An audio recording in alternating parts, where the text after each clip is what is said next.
Salam alaikum, Azul, bonsoir.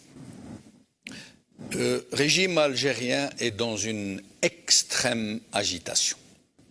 Il donne des signes de panique et ne réagit plus à la crise multiforme qui frappe le pays que par un durcissement sécuritaire qui laisse comprendre qu'il se sent acculé, qu'il est dans le besoin d'hystériser la société pour créer un climat de suspicion, de haine et pouvoir ainsi stigmatiser quiconque osera le contester.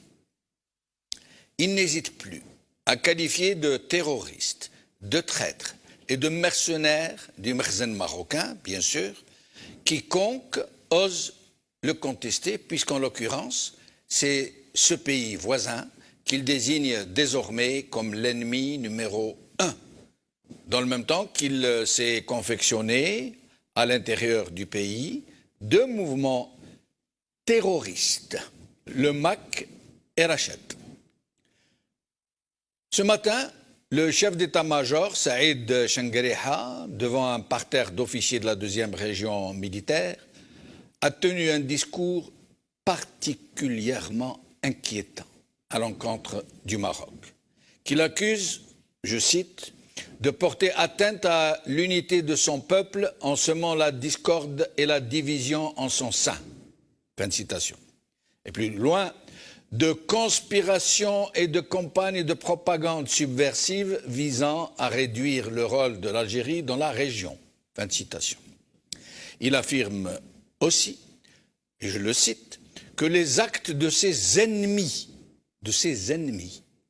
seront voués à l'échec et ils seront humiliés et acculés car l'Algérie, qui est entrée dans une ère nouvelle, forte de son armée et de son peuple, est déterminée plus que jamais à défendre sa souveraineté, son unité nationale et sa décision souveraine. Fin de citation.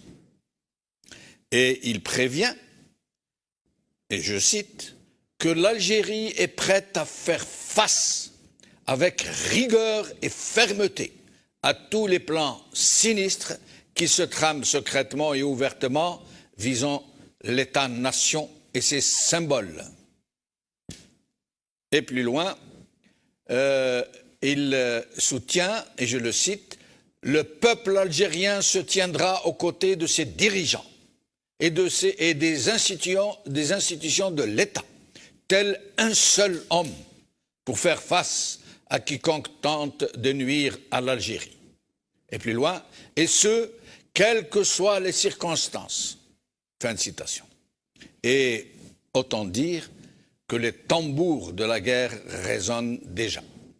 Et que comme prévu depuis le début du Hirak, et nous l'avons suffisamment dit à plusieurs reprises, ce régime a opté pour cette méthode éculée mais tellement éprouvée de faire planer le spectre d'une guerre avec le voisin marocain pour rallier autour de lui toutes les forces du pays, y compris celles qui lui sont opposées, qui le contestent et qui aspirent à le chasser du pouvoir, un pouvoir qui a squatté le pouvoir et le pays contre la volonté du peuple algérien.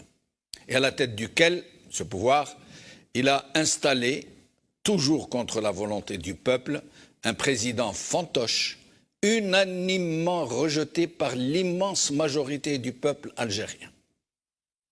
La première question qui vient à l'esprit, même si nous connaissons tous la réalité du vrai pouvoir algérien, un pouvoir totalement capté par les chefs de l'armée, et pourquoi le chef d'état-major se démasque-t-il ainsi à la face du monde pour formuler un discours qui s'apparente à une déclaration de guerre?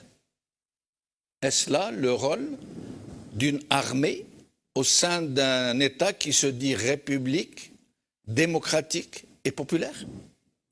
Le régime est-il à un stade de panique tel qu'il ne peut même plus cacher que c'est bien l'armée, en effet, qui tient la réalité du pouvoir, qu'elle peut décider du jour au lendemain de déclarer la guerre à un pays voisin sans que quiconque n'ait un mot à dire. Pourquoi ce chef d'état-major n'a-t-il pas fait prononcer cette même harangue par le président Tebboune, qui aurait de toute façon obtempéré, nous le savons tous, et qui est lui-même dans des excès de langage tout aussi belliqueux. Écoutez-le. الجزائر قوة ضاربة.